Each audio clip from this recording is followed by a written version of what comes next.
What's up, everybody? It's your boy Shane G. I am back once again with another episode of Politics as Usual. Make sure you you share, and you subscribe, and write a comment. How about that? What we're here to discuss today is election fraud, stealing of elections. Are these legitimate elections? All that type of stuff, right? So I have a question for y'all. When did y'all first remember starting to hear about election fraud and election denialism, as they call it, where you're pretty much, once they come out with the results of who the president is, um, if it's a Democrat, all the Republicans are like, I don't believe he actually won.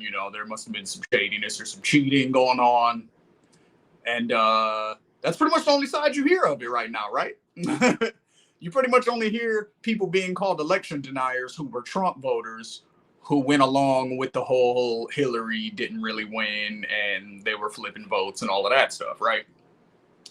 So you were pretty much considered a conspiracy theorist if you said anything like that. If you didn't take the election results at face value, then you were a crazy conspiracy theorist person who just didn't like the result. That was what we were told, right?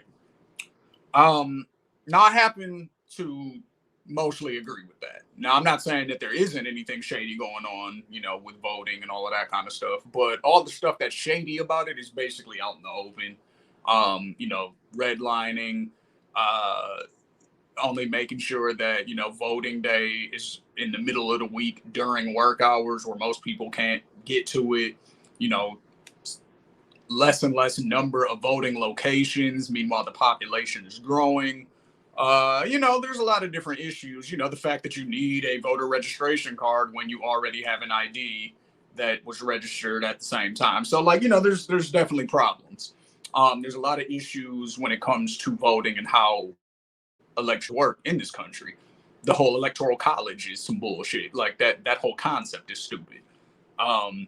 Because basically all that concept is you're equating the amount of land in one place with the amount of land in another place and saying that it should be equal, when in reality, the majority of people live in big cities. They tend to live more on the coast, not as much in the middle of the country. So those people in the middle of the country feel like they're not represented. Well, there's a lot less of you. You know what I mean? So if it was one vote, one person, your vote probably wouldn't really affect anything too much. So it was a way to try to, at least the modern interpretation of it, it's basically a way to try to even the playing field between, those small rural states that don't have as much of a population. It gives them an equal say-so to states that have giant populations and where the voting would affect way more people. So there are mad problems with voting. I still, with all of that, believe to a degree in election integrity, meaning whoever through the method of the electoral college gets the most votes is the winner. And I believe it when presented, right? When Donald Trump won, I wasn't one of those people that was like, oh, there's no way that he beat Hillary and that this is craziness and, he must have cheated and it must have been Russian collusion and all of that. Like, if y'all have been following me for a while, then you know that I completely did not buy into that ever. But the point I'm trying to make here is that right now, all this election denialism and all of that kind of stuff, it's being said by one group and they're labeling another group that way. It's usually, at least online, it's loud online lefties who are labeling right-wing people election deniers. So that's where we see it mostly right now. What I have for you is a video clip that we will have some fun dissecting. This was from a few years back. Now, this was definitely not people who wanted Joe Biden to be president, right? So Joe Biden even tried to set himself up for that narrative in case he lost. He's like, oh, Russia doesn't want me to be president and all of this stuff, right? They're messing with our elections. It's funny, the second Joe Biden got elected, you didn't hear anything about Russia trying to influence our elections anymore. So with all that being said, I have a video here that we're going to watch. It's 2 minutes, and it's just irony at its finest. So these clips are from around the 2016 election when Donald Trump defeated Hillary Clinton. This is what all of the Democrats had to say.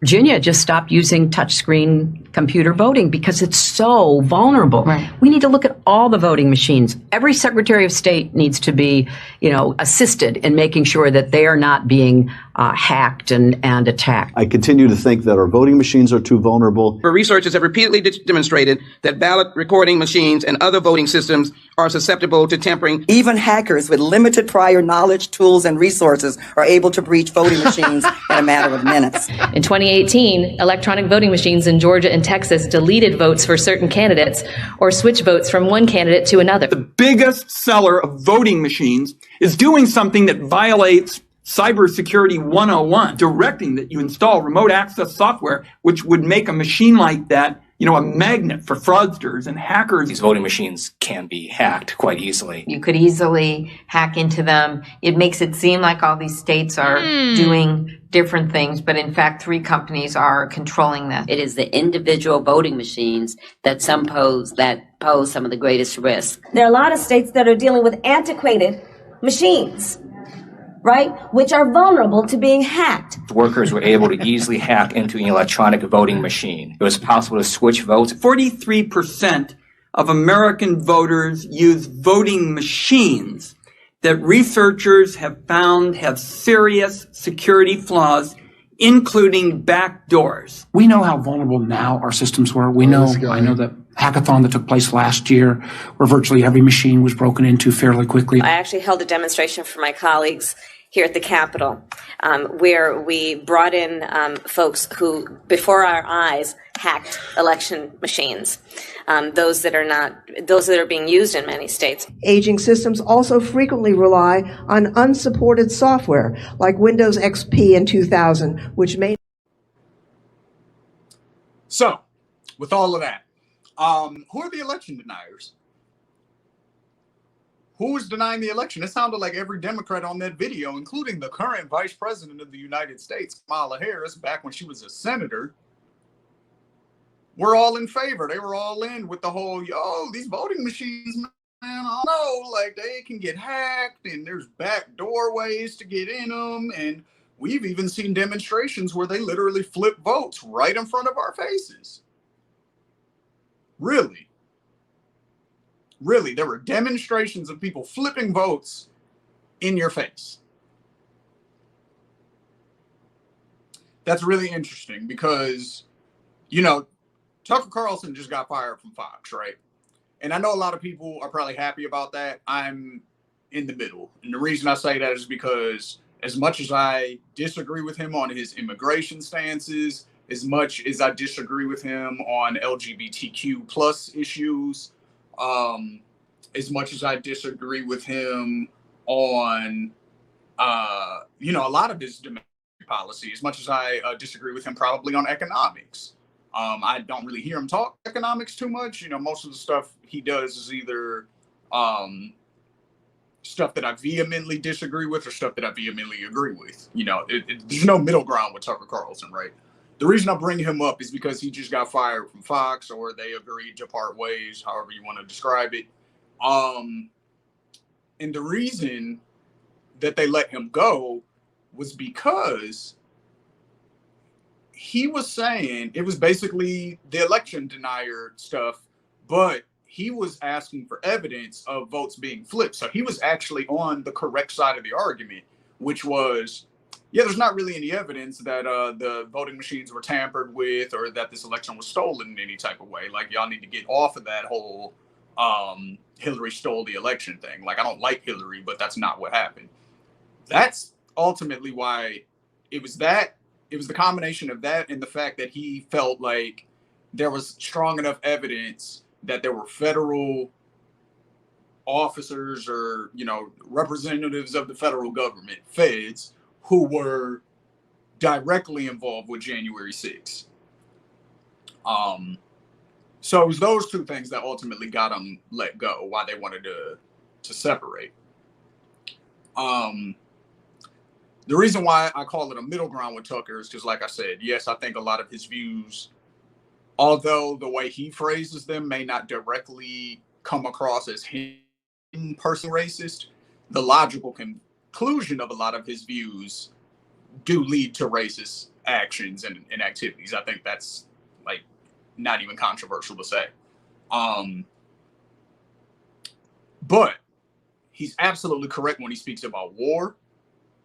You know, he's very anti-war. He's very much he speaks facts when he's talking about war, and how we shouldn't engage in it. And he's atoned for past mistakes when it comes to promoting wars. He was like, the biggest mistake of my career ever was promoting the Iraq War, like it was a good thing.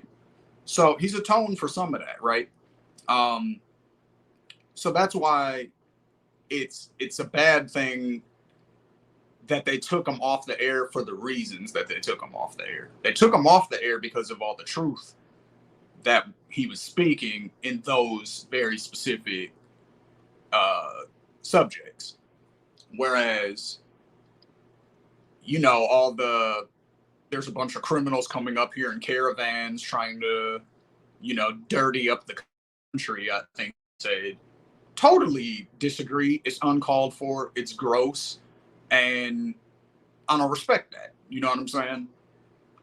But he's completely correct when it comes to war and stuff like that. So, you know, but it was him asking for evidence for votes actually being flipped or tampered with or anything like that and receiving none and then putting the person on blast we asked the evidence from. That was a big thing. So the point of me saying all of this is you'll notice a theme in a lot of my videos. When one side does it, it's bad. When the other side does it, it's good. When Republicans spend a whole bunch of money, a whole bunch of government money, nobody on the Republican side really complains about it too much. But when a Democrat spends a lot of money, all of a sudden, oh my God, he's bankrupting the country. Oh my God, how are we going to pay for all this stuff? It's all of that. This is the opposite of that right here. The Democrats denied that election in 2016 until 2020, damn near. Until Biden got elected, they were denying Trump as being president the whole time. Not my president and all that stuff. That was, you know. But the second that Joe Biden got elected, they dropped all talk of Russia interfering with the election. Now we're just flat out trying to go to war with Russia. But they stopped but they primed us for this over the last 4 years, connecting Russia and Trump, knowing how everybody hated Trump. You know, and just planting this propaganda in everybody's head that he was a Russian asset when he never was. That was not true. And all of the evidence, all of the real evidence, not circumstantial evidence, not hearsay, not, oh, if we loosely connect this dot with this dot, and then you kind of drag it this way and connect it over here, then there's definitely collusion. There's nothing. You know what I'm saying? Like there was no real evidence. So,